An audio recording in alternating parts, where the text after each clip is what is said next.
আমরা চিনি জায়গা, আমরা খেল লাগে একজন গাইড নিতাম, যারা লাগে গাইড নিব, আর একটা গ্রুপের লোক একটা গাইড হইলেই হয়। আমরা 9 গাড়ি আছি, 17 জন মানুষ আছি, একটা গাইড নিলে হয় না, হয়তো না।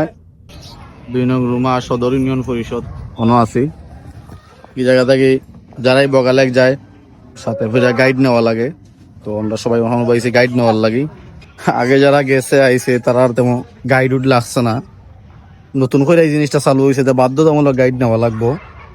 এক গ্রুপ এক গাইডে যথেষ্ট, ঠিক আছে না? হয় একটা জিনিস যে আমরা 9 গাড়ি আইছি বর্তমানে, তো আমরা একটা গাইড নিলেই হয় না, হইতো নাই। প্রত্যেক 10 জন পিছে একটা গাইড নেওয়া লাগবো।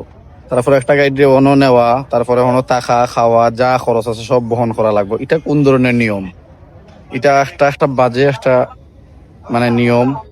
এটা কোন রকম ভাবে সাপোর্ট করা যায় না এই নিয়মটা, যে একজন মানুষের নিমু বাধ্যতামূলক নিয়ে খাওয়াইমু দাওয়াইমু, তারা আবার আনমু, খরচ যা লাগে দিমু।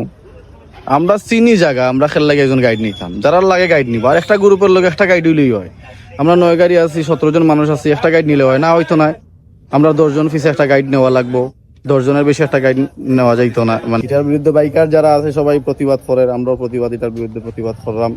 আশা করি এটা খুব শীঘ্রই ঠিক হয়ে যাইব।